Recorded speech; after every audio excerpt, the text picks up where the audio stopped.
this meeting to order of the February meeting of the Law Enforcement Oversight Committee.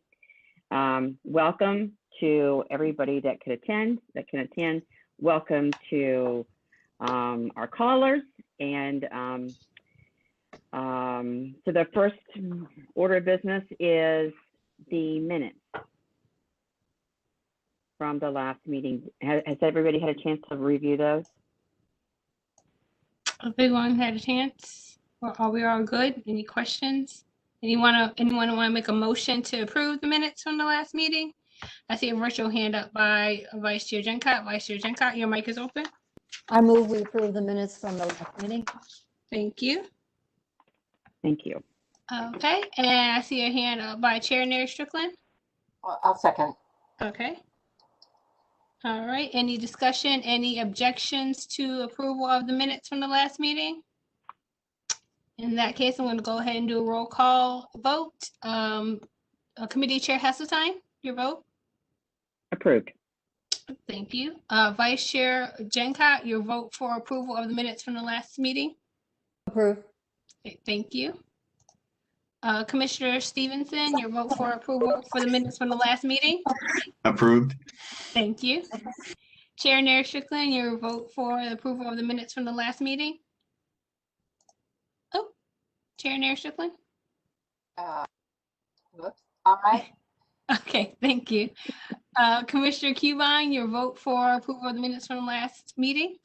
Approved.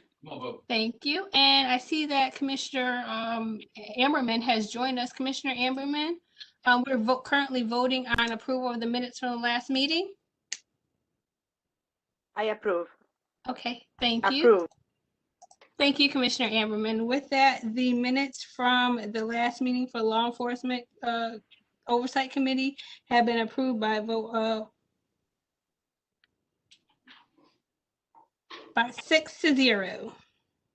Thank you. Thank you all. So next on the agenda is the Virginia Beach Sheriff's Office Use of Force Policy Review. We sent those out to all of you quite some time ago, and then asked for any questions regarding the any definitions or anything like that. I didn't hear anything, so we're moving on to now just discussing the policies. So has everybody had a chance to read the Sheriff's Office Use of Force Policy? I have a virtual hand up by Vice Chair Gencott. Vice Chair Gencott, your mic is open.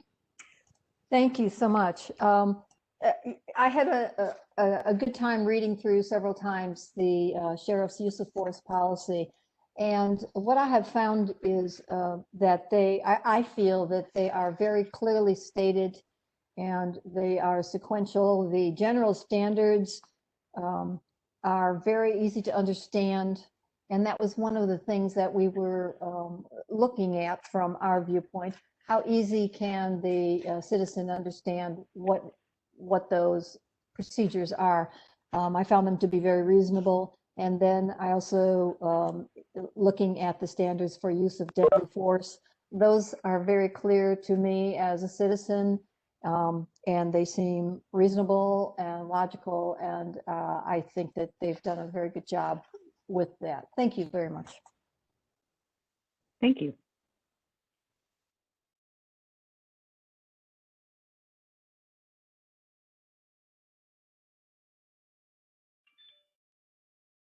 Commissioner Amberman, I see your virtual hand is up. Your mic is open. Thank you. No, yes, I just wanted to.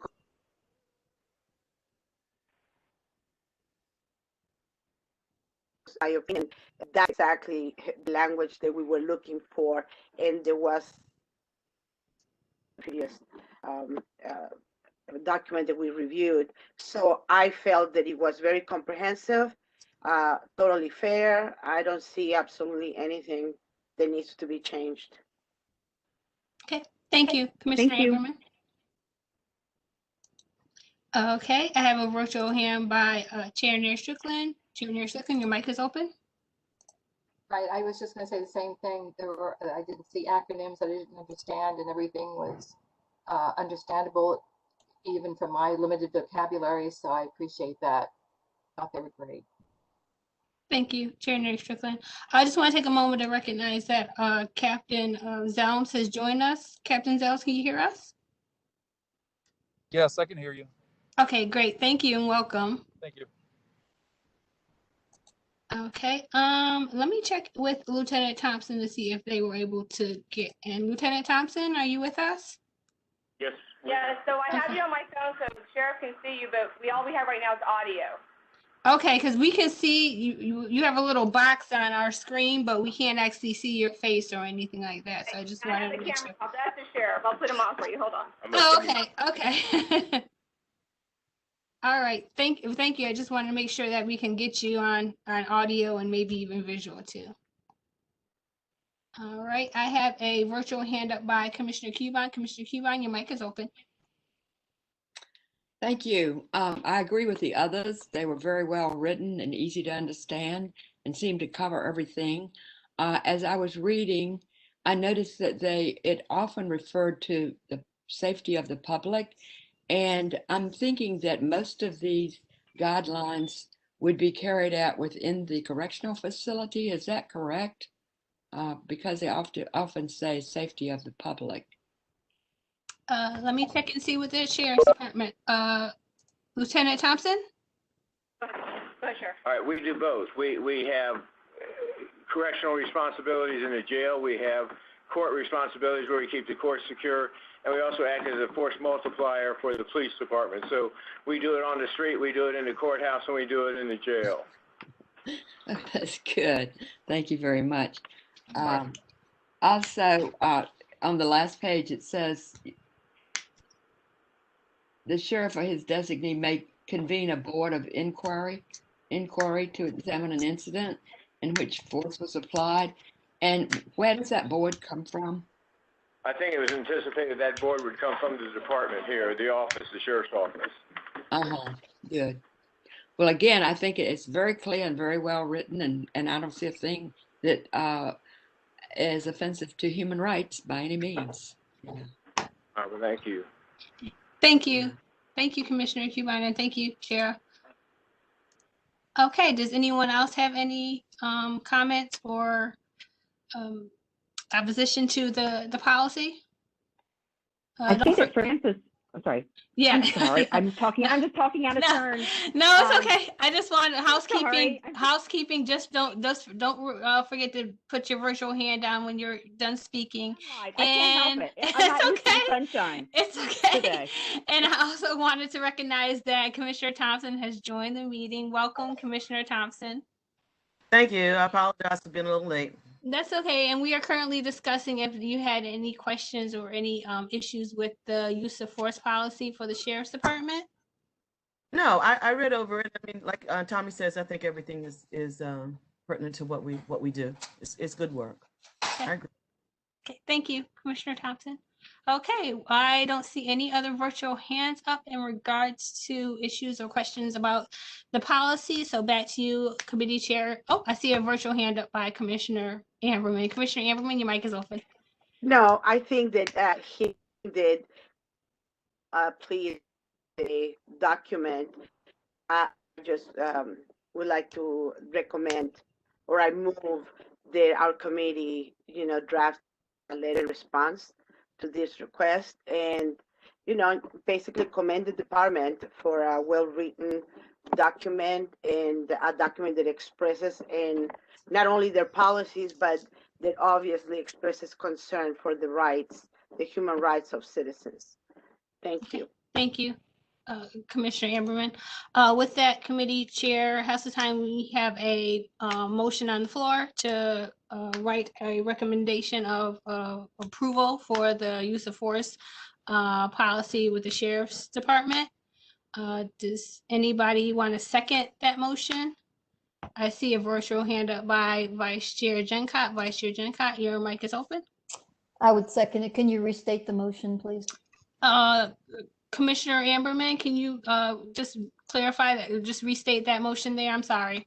Yes, we write a letter Mm-hmm. to the sheriff's office, basically approving, not approving, but actually expressing that we review the document as requested, that the standards and procedures we felt met the all the human rights standards, in our opinion. Okay, all right. So the motion on the floor is that the committee draft a letter to the sheriff's office expressing that their use of force policy has been reviewed, and that the policy follows human rights standards and procedures. Correct. Is that correct? Okay. All right. Vice Chair Junka, I see your hand up. Your mic is open. Yes, before you register my second, I would to say that our mission was to approve, to review in light of how well we understood them. So I'm not sure, Beatrice, if that is too broad what you had said about the that it meets all the human rights standards. It feels a little fuzzy to me, and I'll let you guys figure that out. So I'm not putting in my second yet till the motion is more clear. Okay. Okay. The motion would be the review as requested was conducted, and they according to the guidelines we were seeing to try to spot human rights flags. Violations. We didn't find any, basically.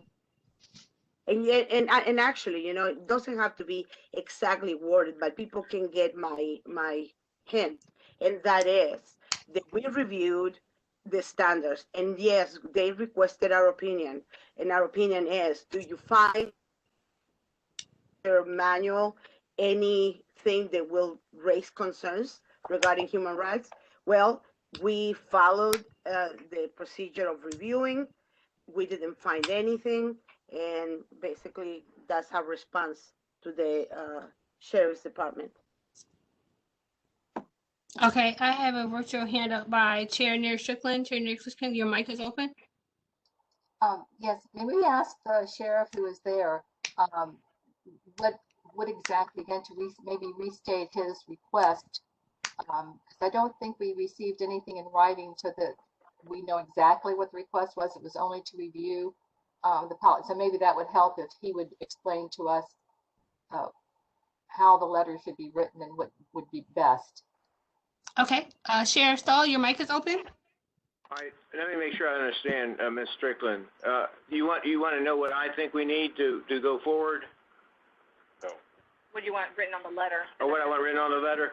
Well, there's two things I'd like to point out. Number one, we're not covered by the statute that the police department is covered by. The sheriff's are specifically exempted from that statute.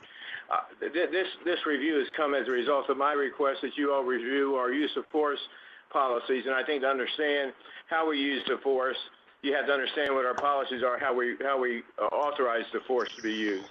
And so I'd be happy with just any letter from you saying we reviewed your policies and we find them in compliance with our goals to protect, you know, the people of Virginia Beach or whatever else you want to say. But I think that, you know, I'm not concerned about meeting the statutory requirements that I think you have to meet with the police department.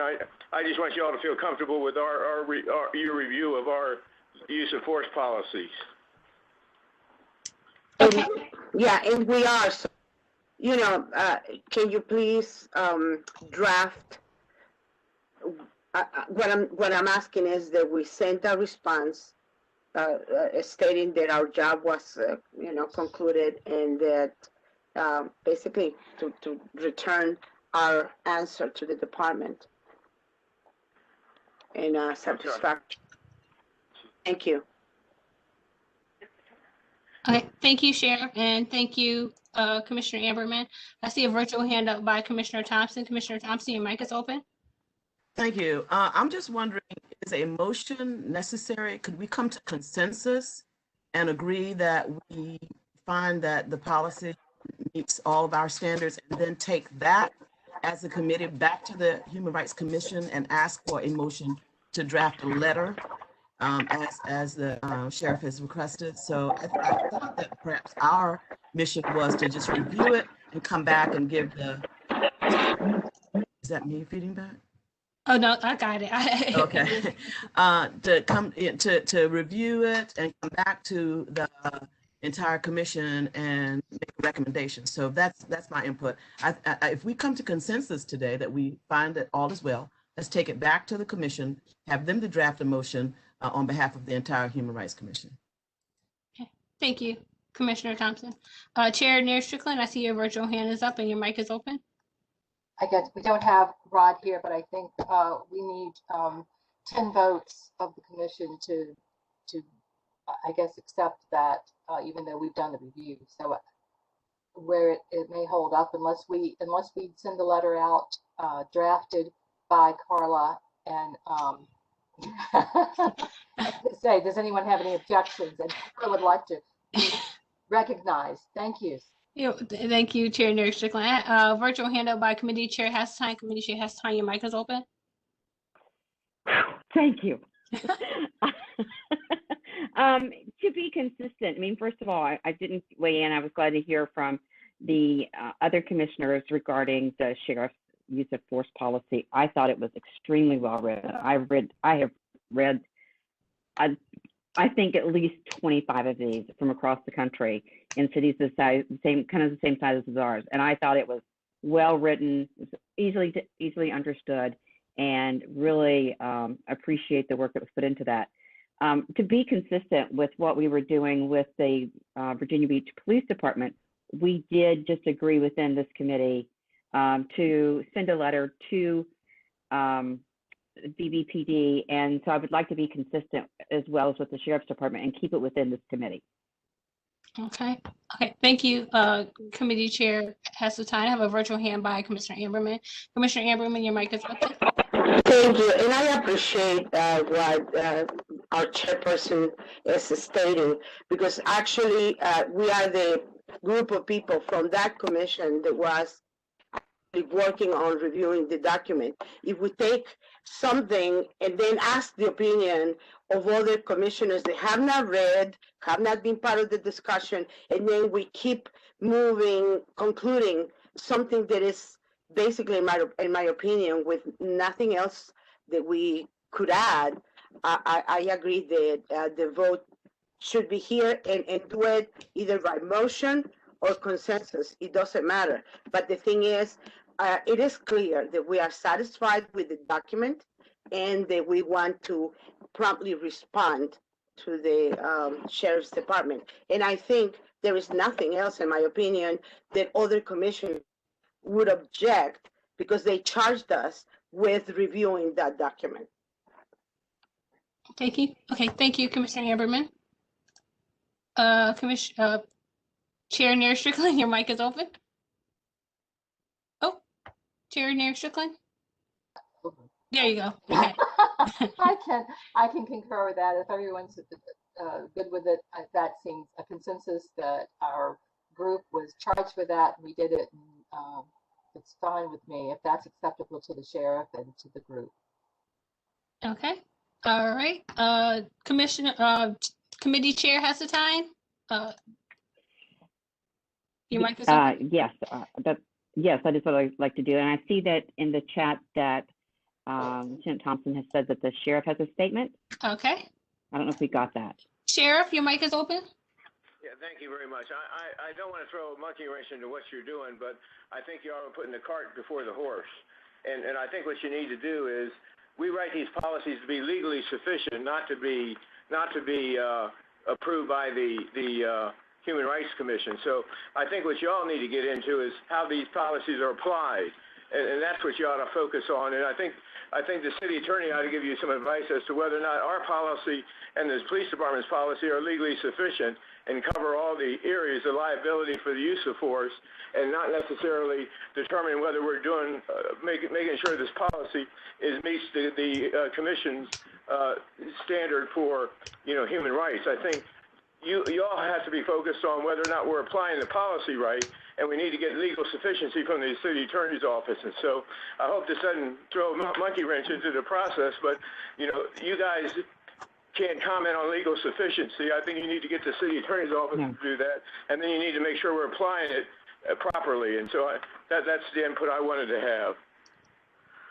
Okay, thank you, Sheriff. Committee Chair Hesseltine, the mic is back to you. That's interesting.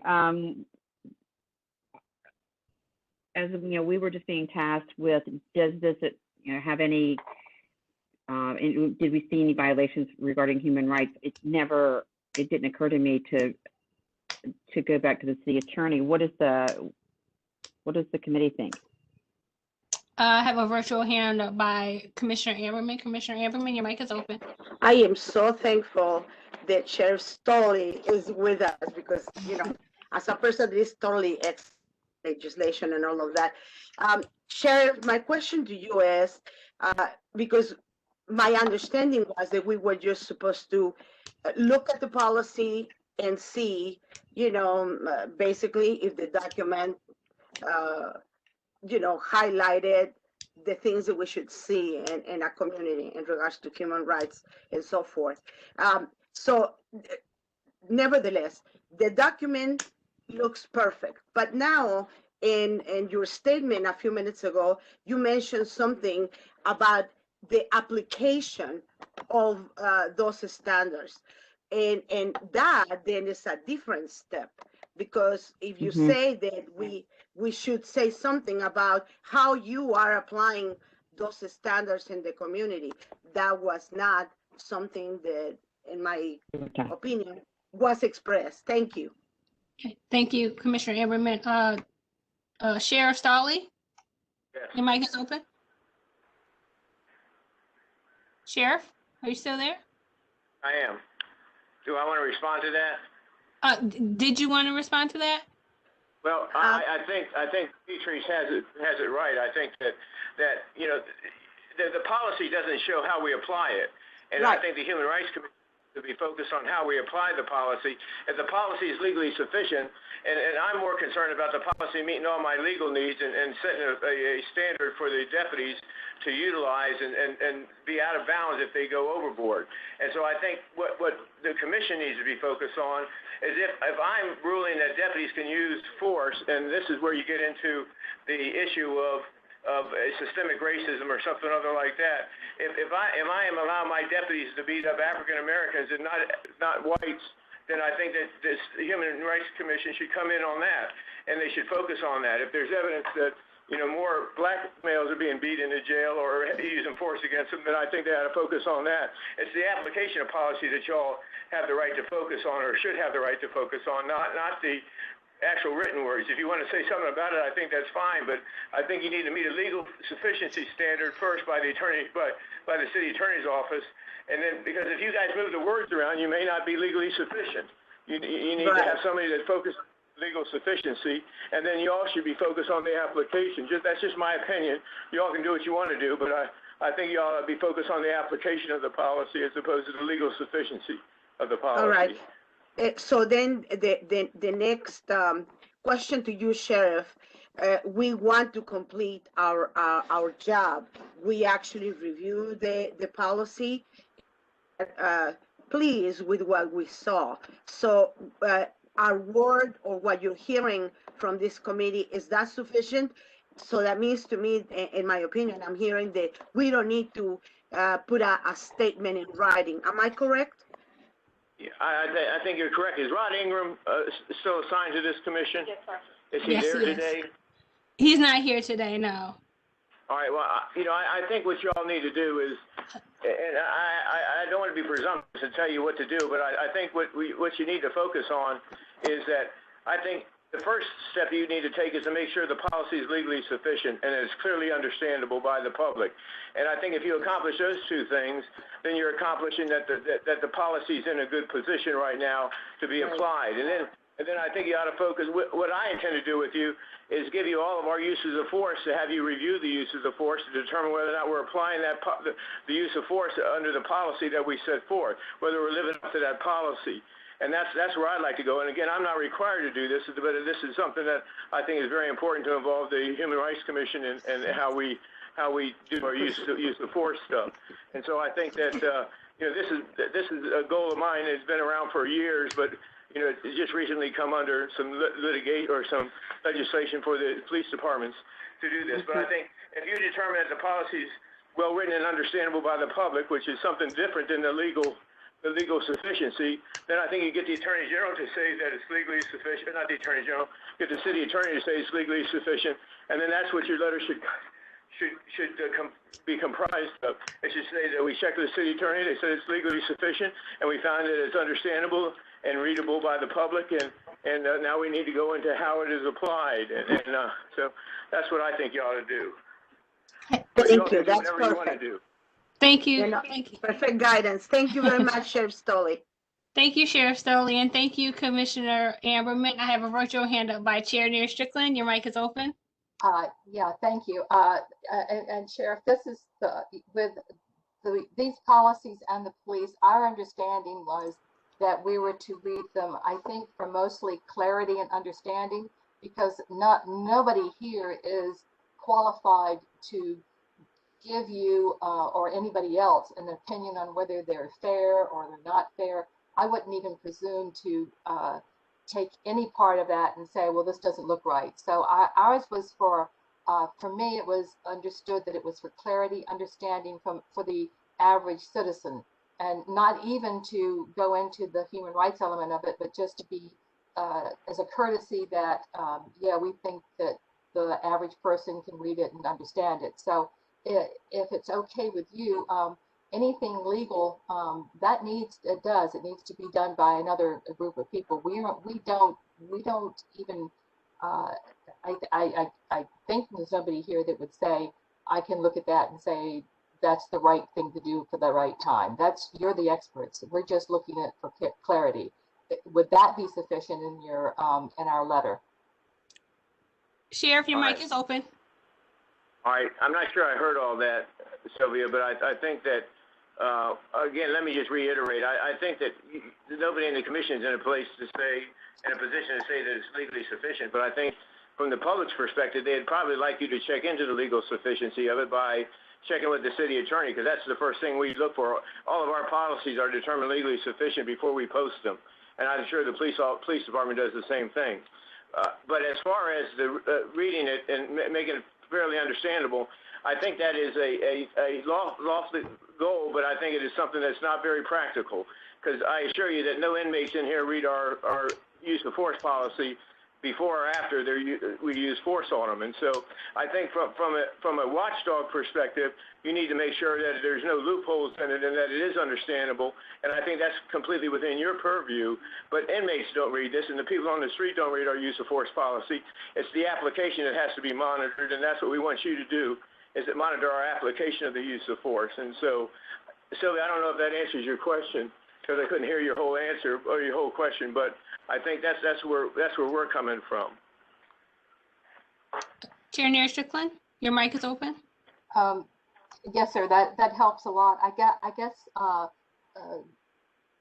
Chair Hasseltine, I guess we have a two-part request. Then what we have done is reviewed for clarity, and then we need to check with Attorney Ingram and have him help us draft the letter and see what his suggestions are. Do you think?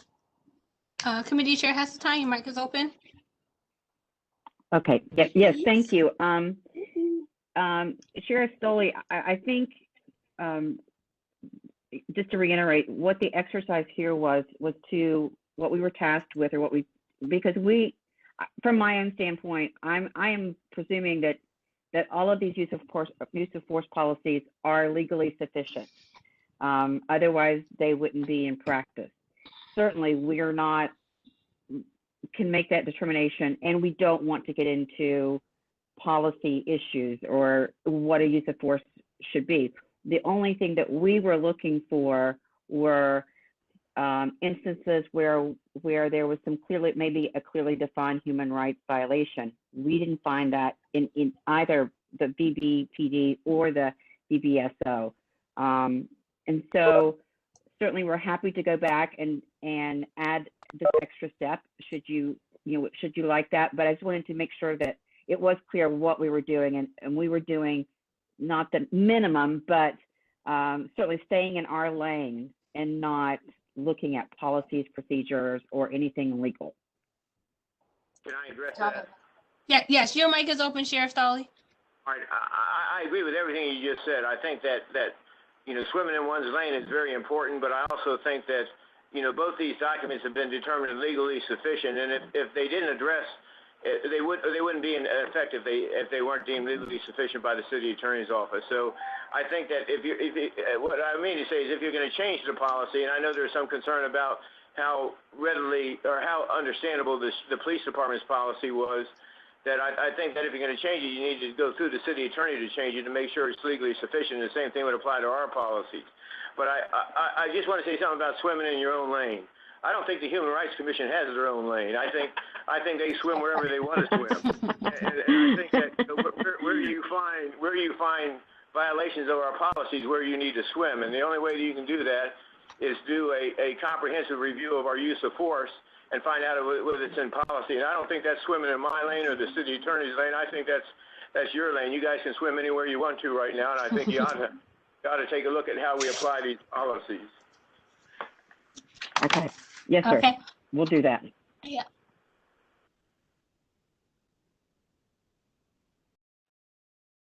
Sure. Uh-oh. Okay. Commissioner Cubine, can you hear us? Hello. Yes, we lost you for a minute. Can you hear us? Thank you. Okay. I can hear you, yes. Can you hear me? We can hear you. Yeah. Yeah, we can hear you. You're fine. Yeah, me? Okay, well, Yeah. I've heard Sheriff Stolly say a few, it's applied, and I was wondering how we would know how it's applied, and perhaps they have statistics on how these guidelines have been applied. Is that how we would know? How would we know how these use of force policies are applied? Because I understood you to say, Sheriff Stolly, that would be important for us to have say something about how these policies are applied. Right. And that's the key is that's what I understood you to say a couple of times. Yes. Can I address that? Yes, Sheriff Stolly. All right. I think, Commissioner Cobine, what you have to do is the same thing we do. We have a use of force situation here, and every use of force situation is investigated by our professional standards office and the sheriff's office. And we take the action. We see if it is justified under our policy, and if it's justified under our policy, if the deputy's within policy, then it's justified. If he's outside of policy, he may be outside of policy on the probable cause that he had. He might be outside of policy on trying to get control of somebody. And we've had both of those situations happen. And if they're outside of policy, we discipline them or give them corrective training so that they're within policy. But I think what you have to do is we do an investigation on each one of these, and we're going to give you the investigation so you can see how we determine whether they're in policy, and you can make your own decisions about whether they're in policy or not. And if there's a glaring discrepancy, we'll take advantage of your expertise. But right now, and I think the purpose behind this right now, I'm the one that decides everything here. Not really. All my command staff decides everything, and I review it. But if there's no citizen input into what our process is, and I think that's what the General Assembly was trying to get, and that's what I was trying to get, is get citizen input from the Human Rights Commission to try and help us make sure that I'm not seeing things differently than everybody else. I mean, I could come in here if I was the sheriff, not let anybody else in here and not find anybody that had used excessive force. And so we don't do that. We have a very strict process here, but I think it's always best to have transparency, and the more transparency we can have with the Citizens Review Committee or the Human Rights Commission, I think the better off we are. I don't think anybody questions y'all's ability or intent to do right, and that's what I wanted to take advantage of. Mm-hmm. So we would need to maybe review your incidents in which use of force was used and have some idea about that. Is that what you're saying? How we would know if you find the policies, because that's We do an investigation and we draw conclusions about whether it's in the policy. So we actually do an investigation and then we draw the conclusions and the command makes a recommendation on whether they're within policy or not. And so you'd have access to all of that information. And I think that, it's critical that my suggestion would be to take 3 or 4 of you all and form a committee, because all of you don't want to review this stuff. Maybe you do, I don't know. But, form a committee that could review all these things, and we can turn them over annually or semi-annually or quarterly to you and let you review these things. But, I think it's in the citizens' best interest to have an organization like the Human Rights Commission review this for transparency and accountability. Okay. So that, All right. Okay. Thank you. Thank you. Did you have another question, Commissioner Cubine? No, I didn't. Thank you. Okay, thank you, Commissioner Cubine, and thank you, Sheriff Stoley. I see a virtual hand up by Commissioner Amberman. Commissioner Amberman, your mic is open. This is just a compliment to Sheriff Stoley. And Sheriff Stoley, I've known you since you were in the Senate, and you don't know how much it pleases me to see your enlightening thoughts be shared with us, and the fact that, yes, that we can swim in any lane we want, because in my opinion, and you know me, as somebody that has been at the General Assembly almost for the past 35 years, that yes, that is exactly what organizations, whether they have full knowledge or whether they are legally savvy on all the laws, people form opinions and they study the issues and so forth. So I appreciate immensely what you're saying in regards to what human rights is and the type of job that we do for the city and the citizens of Virginia Beach. And basically, we are partners with you in just making sure that we work together so that we can have a good community for all. But I just wanted to say, no wonder, I like you and I admire you a lot. So thank you for sharing those thoughts. That's deeply appreciated, because it also sets in place exactly what we are doing in life. And that is see what we can do to make a community better for all. And with your words, I'm getting that actually, if we, we don't need to probably draft the letter in response, but in our opinion, you're hearing from all of us that we are satisfied with the document. We feel it is clear. I am very pleased how understandable this is for the common person that, may want. And if this committee wants to then follow through with a letter, your opinion is that we involve our city attorney in making sure that that is done in the proper and correct wording. Thank you so much. Thank you, Commissioner Ammerman. Sheriff Stoley, your mic is open for response. All right, Beatrice, I'll pay you later. Thank you very much. All right. But I like to say that what I'd like to do is get a report from you, either annually or semi-annually or quarterly, after you reviewed these things, and say whether you find that they're within policy or they're not within policy, within your capability of doing that. Because I think I'd like to publish it. Even if you say we're not in policy, I'm going to publish it. I think we need to be transparent with y'all's report and make it public so that they know whether we're doing what we should be doing. And I think they'll trust you more than they trust me. And so I think that that's what I'd like to do. And Dominique, I'd like to address the Human Rights Commission on another topic if when we're done with this, if I can just have 1 minute. Okay. All right. Sure. Absolutely, Sheriff Stoley. Thank you. I see a virtual hand up by Commissioner Stevens. Commissioner Stevens, your mic is open. Yeah, Sheriff Stoley. The question I had, we're talking about these reports. How many reports do you think you would have for us to review on a yearly basis? Commissioner Stoley, your mic is open for response.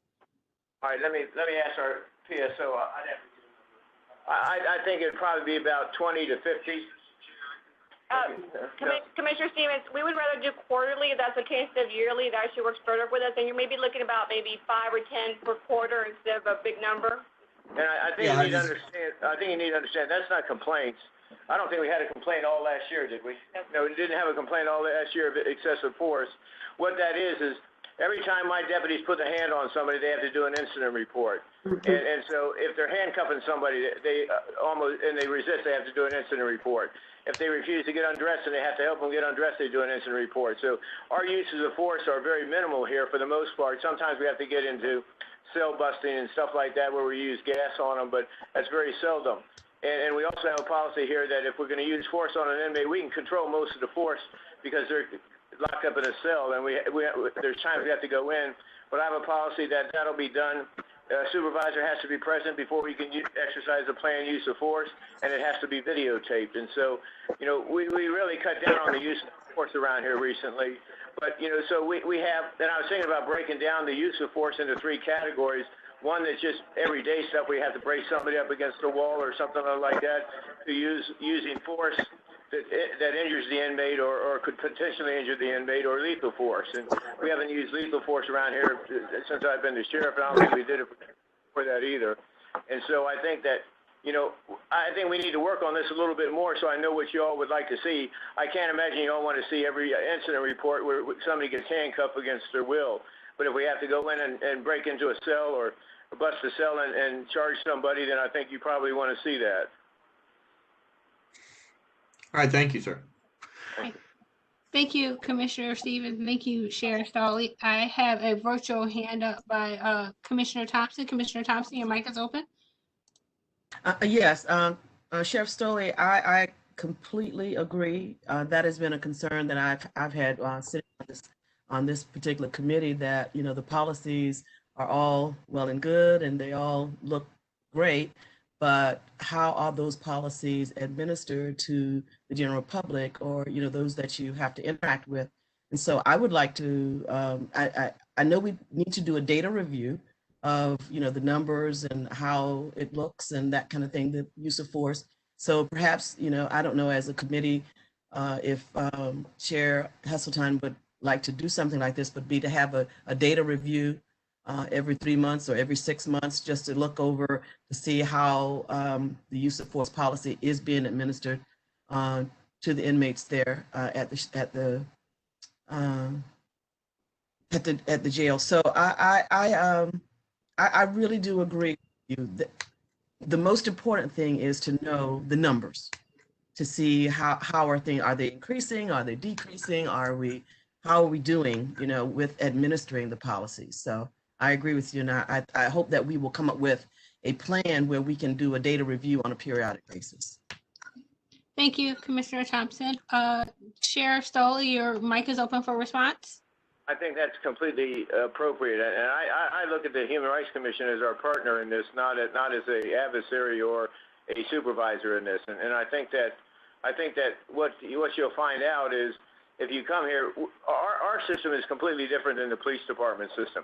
We keep statistics on how many assaults against inmates are. We keep statistics on assaults on inmates, on deputies. We keep records of uses of force on deputies, on inmates, and everything else in here. And so it's not like the police department where they arrest somebody and they have an encounter with them, but then they don't have to worry about them. We got to deal with these people 24 hours a day, 7 days a week, for as long as they're in here. And so we keep track of everything that goes on in here, and I'll be more than happy to share any of that with you, because I think the more information you get, the better you'll like what we do over here, and I'm very proud of how we run this organization. Okay, thank you, Sheriff Stoley. Okay, Committee Chair Heseltine, I'm not seeing any other virtual hands up at this moment, so mic is back to you. Just mine. Okay. So based on the recommendation from Sheriff Stoley and it seems like the will of the members, we would like to do a data review quarterly, but and thank you for inviting us to do so. But I do think it's important, if we do this, that we learn from the Sheriff's Department, maybe Lieutenant Thompson or someone else, exactly how to interpret these reports, how to go through them, and what, because I'm not sure that I'm qualified to look at these. So as long as we have some kind of supervision or explanation before, so that we can manage expectations, is the only thing I care about with the data review. Does that sound acceptable, Sheriff Stoley? Sheriff Matter of Stoley, fact, I would suggest that you have somebody from the Sheriff's Department there to answer questions when you're doing your data review. And so, because I think it gets very complicated. You know, the police department can only use that force that's necessary to effect an arrest. The sheriff's office can use that force necessary to maintain control. And so those are dramatically different types of force that can be used and how they have to be used. And I think you need to understand that. And I think the only way you're going to understand that is if we brief you, or the city attorney's office briefs you on what force we can use under what circumstances. And it's all covered in our policy, though. Okay, that's excellent. And I think I can speak on behalf of everyone here that the more we learn and the better partnership that we can have with our law enforcement and sheriff's departments is very much appreciated. And so we will set that up. And that's what we'll do is we'll have someone from the sheriff's department with us that can be assigned to help us go through this. All right, thank you. And Carla, when you do get to that point, just email me and Captain Norris, and we'll make sure that we have a representative for you. Yeah, thank you. And that's what I meant by not getting in my lane, because I wouldn't be able to. I'm not qualified for this, but I'm really excited to learn. Yes. Okay, thank you, Sheriff Stoley. So on that, so if I can say, if I understand correctly, the consensus will be to speak with Attorney Ingram regarding the legal sufficiency standard and the application of the policy, and move forward from there with a letter or statement for the Sheriff's Department. Does anyone have any opposition to that next plan of action? Raise your virtual hand. Okay, I'm not seeing any virtual hands in opposition to that plan of action. Great. Sheriff Stoley, Lieutenant Thompson, and Captain Norris, does that sound acceptable to all of you? Sheriff Stoley, your mic is open for response. Yes, ma'am, it does. It sounds fine. Thank you. Okay. Thank you very much for your time this afternoon. One moment, Committee Chair House-Time.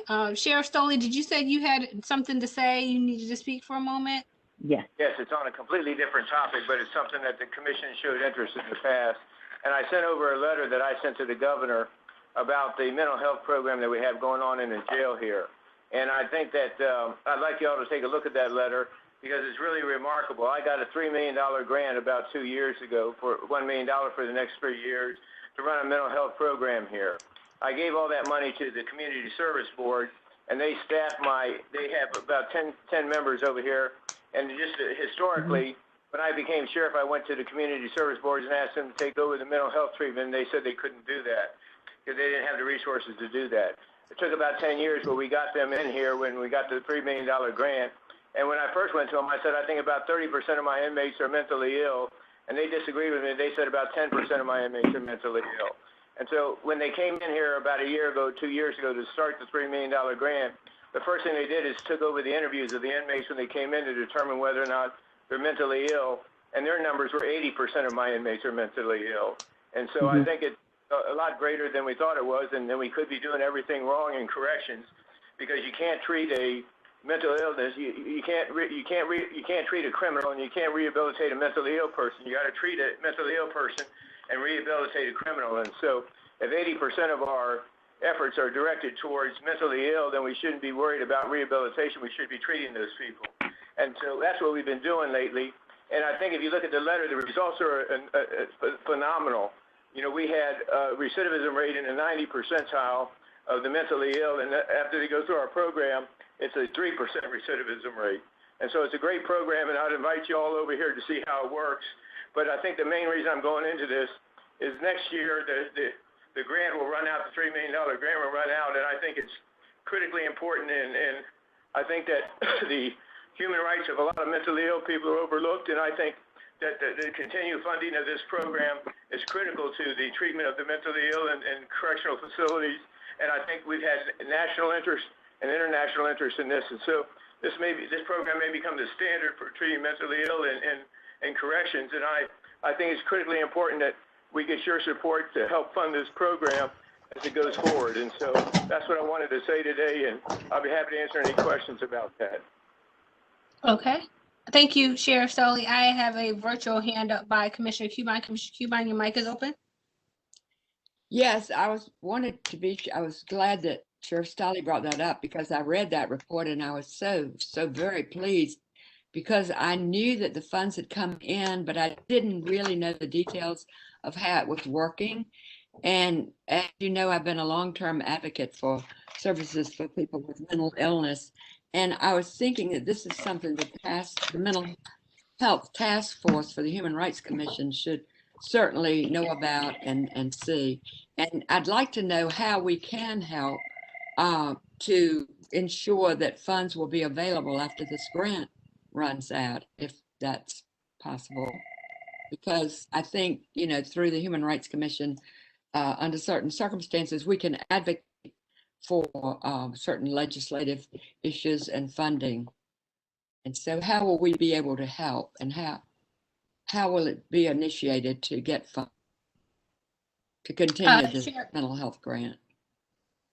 Sheriff Stoley, your mic is open for response. I think the first thing you need to do is understand what we're doing here. And I think the letter from Dr. Cuffey that I sent y'all today goes a long way in describing that. But I think if you come over here, I'd like to show you firsthand. I think it'll show you firsthand what we're doing. And the first thing I need, the best thing that y'all could do for me is say that you think it's a basic human right that somebody incarcerated receives these mental health services that we're providing. Because my view is, if you guys come out and put your reputation on the line to say that this is necessary, the city council is going to have a hard time not funding it. And so if you come out and say this is a basic human right that needs to be addressed, then I think the city council is going to have a hard time not funding it. And I'll worry about getting the votes, but I think I need your all support to do that. Okay, thank you, Sheriff Stoley. Commissioner Cubine, did you have more to say? Yeah, I think we've been saying that for 100 years, that it's a basic human right for people with mental illness to get health care and to get services. So from my point of view, we would be very happy to advocate for this. But of course, it would have to come up before the commission. But I'm sure NAMI and all the organizations would. And as I say, I did not know the details of how this was working and what wonderful positive outcomes you've had. And that pre-discharge planning is something that is so important. And that's what you're doing is preparing well before they leave for them to have follow-up treatment, not have to wait around for medicine, get off somewhere else before they ever get in for an appointment. I just think it's wonderful. All right, thank you. Sheriff Stoley. Thank you, Commissioner Cubine. Just wooing people. Yeah. Okay, thank you, Commissioner Cubine. Okay, I have a virtual hand up by Chair Neil Strickland. Your mic is open. Hi, thank you, Sheriff Stoley. It's been a tremendous help to have you here today. I just wanted to say, when did you say it ran out? Was it the end of this fiscal year, the monies? Sheriff Stoley, your mic is open.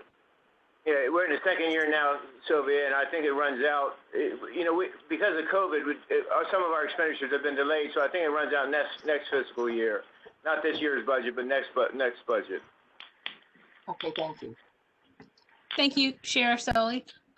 Commissioner Cubine, did you have more to say? I see your virtual hand is still up. Well, I'd like to know, how will this request for funding be initiated? Come through a legislator? Does it come through a city councilman? Does it come through you? And how do we know when? I can address that. Sheriff Stoley. Sure, yes, your mic is open for response.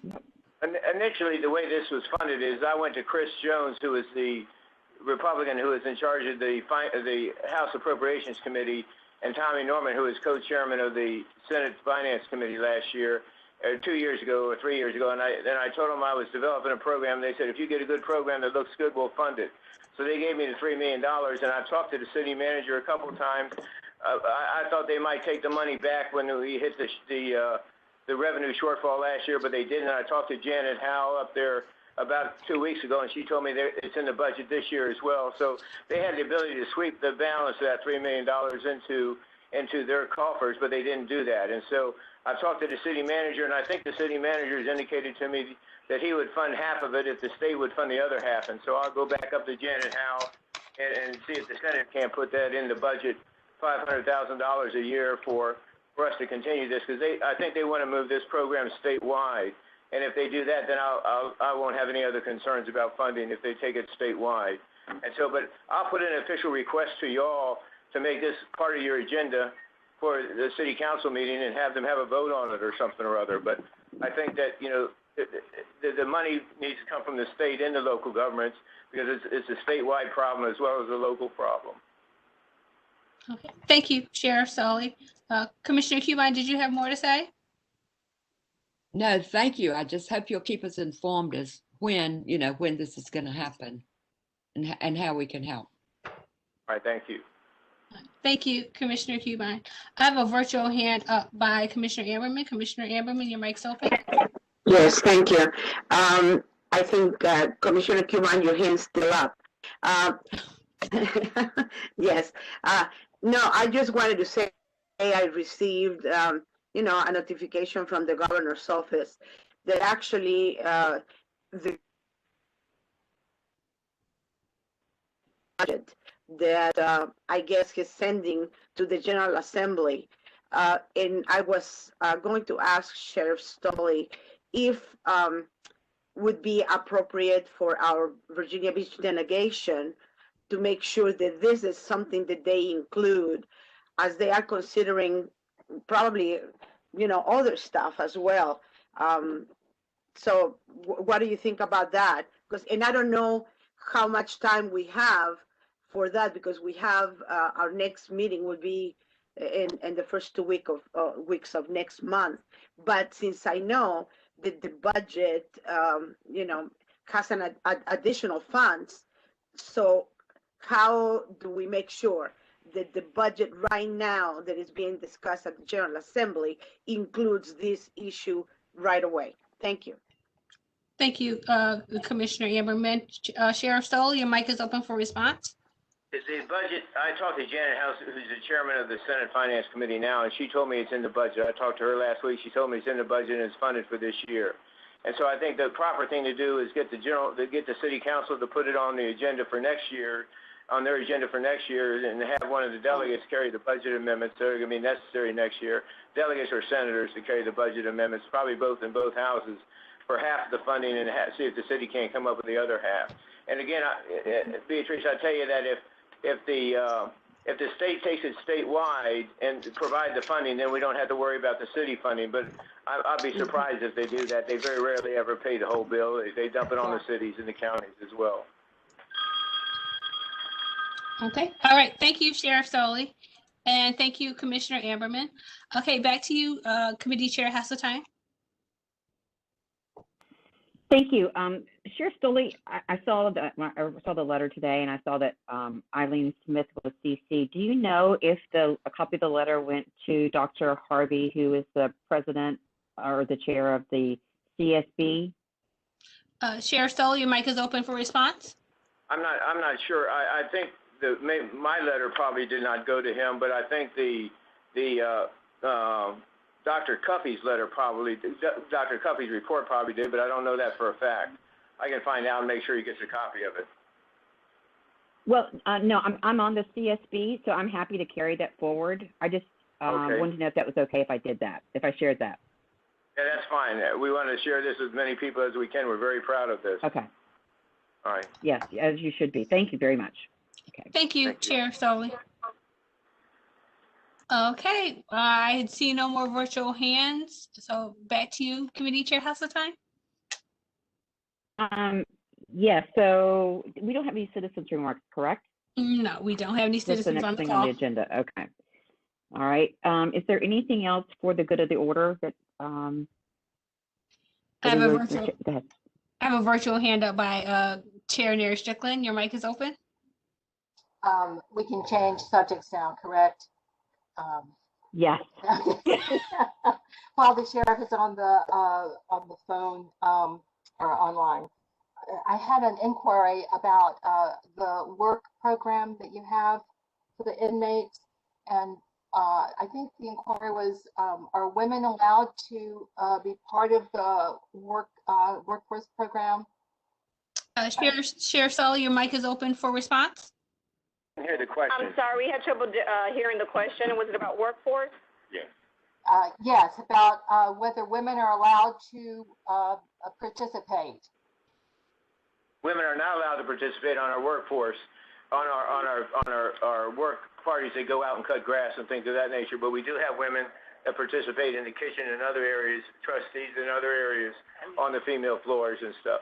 And then on my work programs, I have work release, but everything's suspended right now. Yeah, and they can get out and work release programs and stuff like that, but we can't combine males and females together. We have to keep them separate, and for obvious reasons. And so we provide working opportunities for the women, but not the same working opportunities that the men have, because we can't combine them together. Okay, thank you, Sheriff Sully. And thank you, Chair Nair Strickland. Okay, did anyone have anything else for the good of the group? Any other questions or items of discussion? Okay, I don't see any virtual hands. Wonderful. Again, I just want to thank everybody for the time that you took to read over the police office, the police department, and the sheriff's department. I know that I think that's a new thing for us, and I just want to appreciate this. I appreciate everybody's time and efforts in doing so. And I think understanding more about what the use of force policies are in both departments has really helped me. And I hope I never have to come in contact with it. But and the data review quarterly will be really helpful as well. So does anybody have anything else? Okay, I don't see any virtual hands. Oh, okay, I have a virtual hand by Commissioner Stevens. Commissioner Stevens, your mic is open. Come on, Mark. All right, real quick question. No, he had mentioned that we could come out to the jail. I know with COVID it's been restricted, but I would like to come out and review the program, and I didn't know when that would be available to do. Sheriff Sully, your mic is open for response. We'll take you anytime you want to come, either collectively or individually. We'll take you. We'll just double mask you, put gloves on you, and we'll walk you around. And I assure you won't get COVID while you're here. We got it pretty well under control right now. Thank you. Thank you, When Sheriff you're ready Sully. to do that, you can contact either myself, just Captain Norris, or Lieutenant Thompson. Contact us, and we'll take you around. Even if you show up. If you show up and you contact us when you're here, we'll take you around. Okay, thank you, Sheriff Sully, and thank you, Captain Norris. Thank and you. I'm going to interject. If there's interest in doing that as a group, please let me know. Or if you go individually, I'd love to hear about it, hear what your experience is. And if no one has anything else, this meeting can stand adjourned. Okay, everyone, I'm opening up mics, so if you want to say goodbye. Goodbye and thank you. All right, thank you. Thank you. Good afternoon. Have a wonderful day. Thanks, everyone. Next up is the season of violence meeting, if anybody wants to attend. Yes, that's at 4:30. All right, good night. Bye, everyone. All right.